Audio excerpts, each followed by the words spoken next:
के नेतृत्व में तो काफी लोगों को मारा, पूंजीपति लोगों को मारा, क्योंकि इनके पावरफुल लोग हैं। तो ये बात कुछ लोग भी कहते हैं तो लोगों को बड़े स्तर पर बोलते हैं, तो लोगों को लगता है ये सही बोल रहे हैं, लेकिन वास्तविक रूप से इनकी दो हिस्ट्री दिखती हैं। 1970 के दशक में क्यूबा में क्रांति हुई और यूएसआर में 1917 में और 1917 में 1917 में क्रांति हुई। इसमें काफी पूंजीपति और स्टालिन के रूल में, स्टालिन के शासन में जो है कहीं ना कहीं लोगों को मारा, पूंजीपति लोगों को मारा।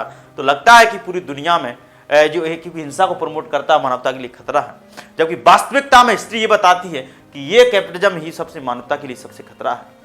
क्यों खतरा है वो समझने का प्रयास करते हैं, क्योंकि आप देखिए 16th सेंचुरी और 17th सेंचुरी को समझने के लिए कि मानवता के लिए कैपिटलिज्म क्यों खतरा है, क्योंकि आप इसको समझने के लिए आपको हिस्ट्री में जाने की आवश्यकता है। 16th सेंचुरी और 16th सेंचुरी से 16th सेंचुरी कैपिटलिज्म क्यों खतरा है, इसको समझने के लिए हमें हिस्ट्री की में जाने की आवश्यकता है। और हिस्ट्री में हम 16th सेंचुरी और 17th सेंचुरी में कुछ घटनाएं घटित हुई पूरे दुनिया, यूरोप के इतिहास में, वो समझते हैं। क्योंकि इस समय 17th और 16th सेंचुरी में पुनर्जागरण हुआ,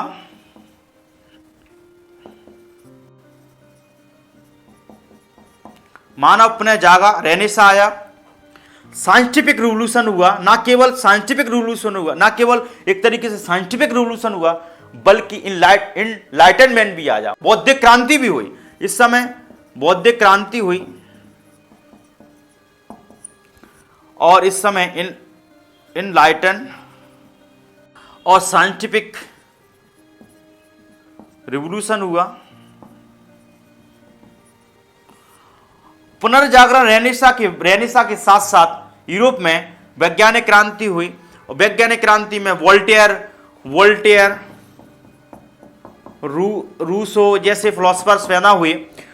साइंटिफिक रिवोल्यूशन के माध्यम से विभिन्न प्रकार के इन्वेंशंस हुए, वैज्ञानिक आविष्कार हुए, जहाजी बेड़ों का निर्माण हुआ, इन्वेंशंस हुए, दिशा सूचक यंत्रों का निर्माण हुआ, प्रिंटिंग मशीन और इन सब चीजों का विस्तार, प्रेस का डेवलपमेंट हुआ, इन्वेंशन हुआ, कुछ खोजों कुछ जो है वैज्ञानिक मशीनों का आविष्कार हुआ। और इसके साथ साथ एक चीज का विस्तार हुआ, नेशनलिज्म, राष्ट्रवाद का भी क्या हुआ, उदय हुआ। राष्ट्रवादी